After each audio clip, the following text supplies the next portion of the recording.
Welcome back to Circle Club Entertainment for yet another 2024 Diecast review.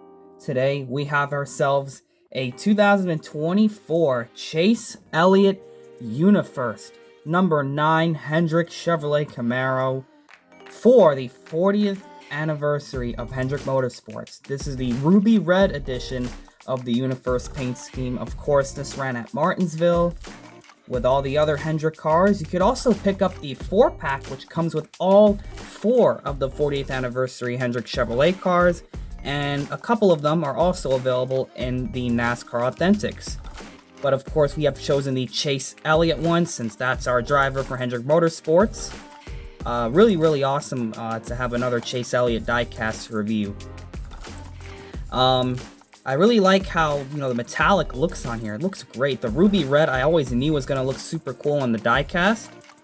And of course, this diecast here is no different. It looked good on pretty much all the paint schemes.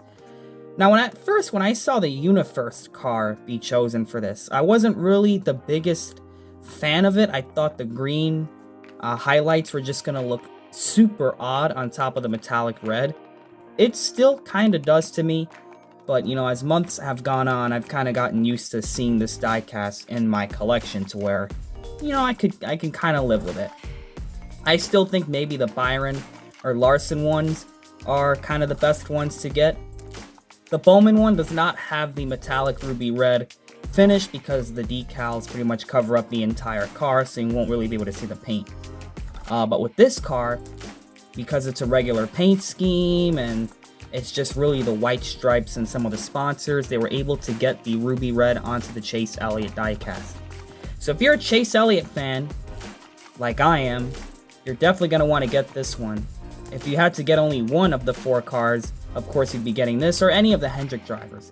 But if you're able to get all 4 of them, that would also be something that's pretty special, right? Because Hendrick Motorsports celebrating their 40th anniversary, and you can get these cars signed and all that stuff, and they're really valuable. Kind of takes me back to the old days of, the Hendrick, maybe the 25th anniversary or other anniversaries where they do special colored cars for the Hendrick Motorsports paint schemes. So really awesome to see that they actually chose a pretty cool color.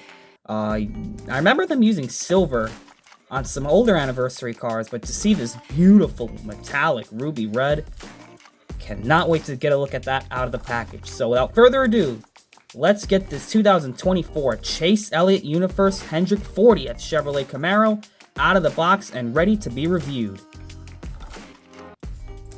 Alright folks, here it is, brand new out of the box. I have not opened this up in months. This has been a long time. I believe I got this during the Coca-Cola 600 weekend at one of the tents, where I had to pick up 3 cars and get one of them for free. Well, this was one of them right here. Of course, the Hendrick 40th car for Chase Elliott.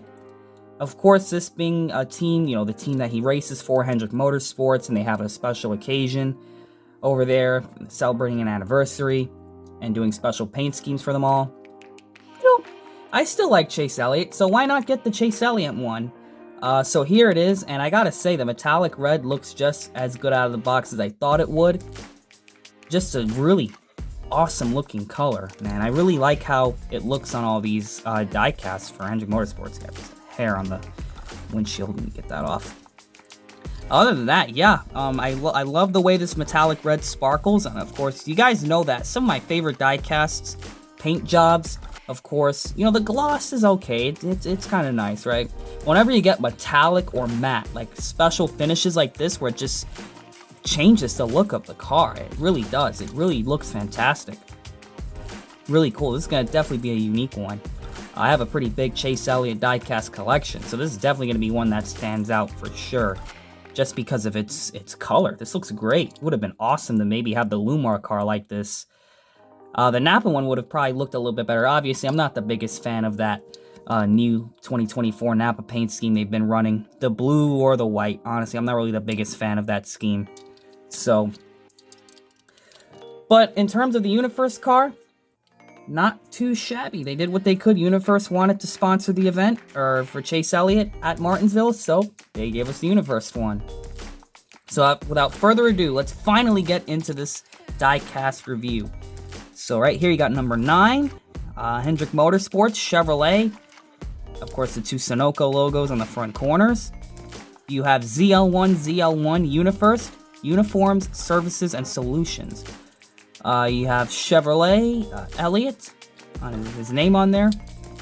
You're going to have the blue Goodyears with the yellow Goodyears on the wheels with the dark gray rims. You have NASCAR Cup Series, the number 9, Unifirst, Uniforms, Services, and Solutions. Let's get some zoom-up close-ups of this thing. You have Chase Elliott.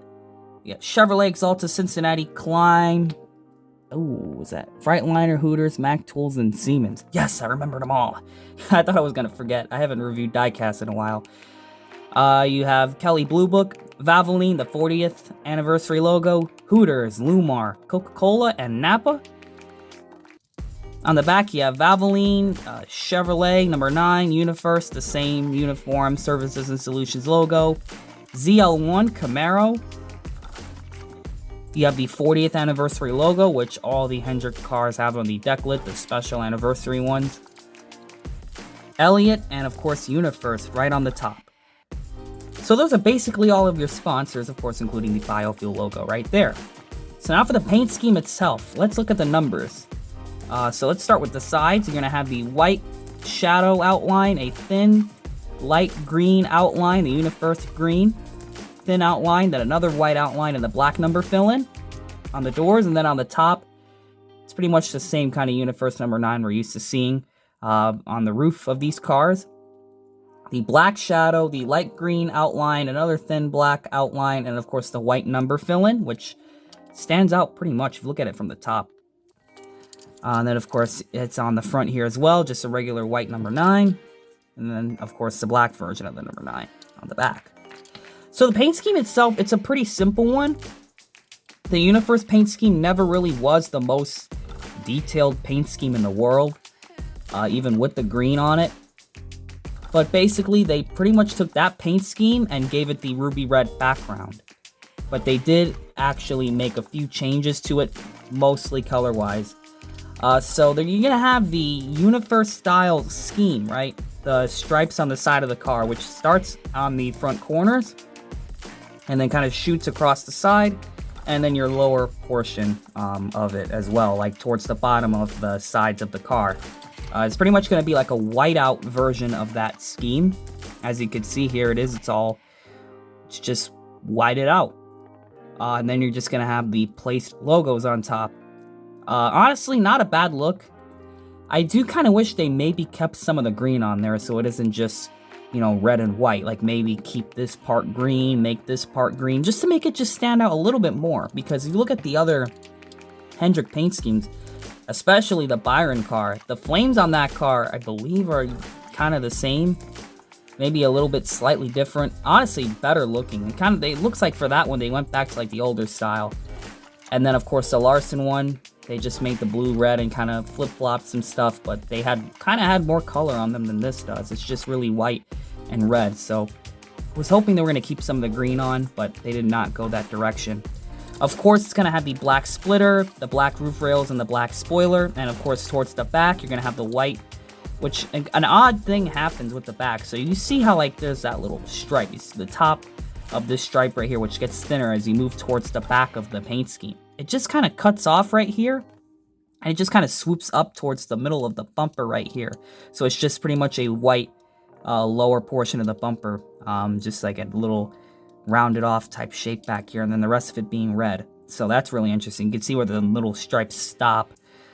But yeah, let's get a closer look at this in case you haven't seen the scheme before. So if you have that little smaller stripe towards the front corner, then the white begins to flow onto the sides of the car. Of course, another skinnier, thinner stripe. And then, of course, the red towards the middle. They kind of spaced out these two stripes like that. They have room to put the sponsors and the number. So they have that going on the sides of the car. They're both the same on both sides, but here's just another look at that. And then, of course, towards the back.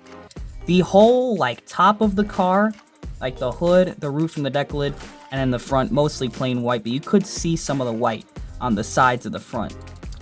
And then that's pretty much it. If you look at it from the top, it's just mostly red. You're only going to get really the white on the sides of the car angles, but Other than that, it's a pretty simple paint scheme, not really much going on with it. It's just basically the Unifirst car with the ruby red paint job on it. Honestly, it looks really great. We're going to get some 360 views of this because this does look fantastic. This paint job really looks amazing. So, anyone that's getting all 4 of these cars, you're going to get some pretty nice looking cars. I know the Bowman car doesn't quite have that metallic finish, but just the ruby red on it, just fantastic. Either way, just look at that. Of course, this is going to look like this for the Elliott and the Byron and Larson cars. You're going to have more of a clear metallic paint showing because there's not too many decals covering it. So, in a way, I guess it's kind of alright that this thing doesn't have decals like stripes all over it because you would be covering up a lot of that beautiful metallic red. Of course, William Byron was the one that won the race. Elliott came oh so close, man, to winning. That race for Hendrick Motorsports would have been really special, but of course Byron comes out on top again. But yeah, as you can see, just a metallic ruby red translated onto a 1/64 scale diecast. Of course, you have the black side skirts. I would have loved if they just maybe left that painted it like body color so the stripes couldn't continue, or just put the red down there. That would have looked really, really neat. Of course, here's the back of the car. Here is the deck lid. Here's the roof. Here's the left side. And the under tray of this 2024 Camaro. The Camaro will not have an updated casting. It'll be the same, except instead of calling it the Camaro, it's literally just going to have back here just Chevrolet. Yeah, go figure. What a great idea, right? Anyways, guys, the car that lies in front of us, this 2024 Hendrick 40th anniversary Unifirst Chevrolet Camaro number 9 for Chase Elliott. It's a pretty solid looking car. Again, there are a few little changes that I would have loved to make to this Chevrolet Camaro. Like, again, putting more of the green just to add some more color. We kind of look like the Christmas car with like red and green on there. It's kind of what I think of when I look at this. I know it's like a really bright teal green, but nonetheless, it would have been nice to just have some more green. That's really all I can ask for. But other than that, that has been the review. I had to review a Chevrolet Camaro because I haven't reviewed one of these in a while. Hopefully we get to reviewing some more of that new Camry, and then we really need to review a Mustang Dark Horse soon. But yeah, stay tuned for some more diecast reviews. We're definitely going to have some more. There's also a few other Chase Elliott. You know, I'm still a Chase Elliott collector, so you're going to have a couple Chase Elliott cars, other drivers diecast here and there. So, because the diecast reviews are back, so please let me know if there's any other car that you want me to review. Other than that, that has been the review. What are your thoughts on this car? Leave it in the comments section down below what you think of this. Which driver do you have? Do you have the Elliott, the Byron, the Bowman, or the Larson? Do you have all 4? Do you have all 4 of them? How did you get them? You know, it just would be nice to hear some of those stories. But yeah, guys, definitely recommend it. Thank you all for checking out this diecast review. Comment, like, and subscribe, and we will see you guys in the next diecast review here on Circle Club Entertainment. And always remember to make sure you know what you're doing when you're putting decals on your diecasts.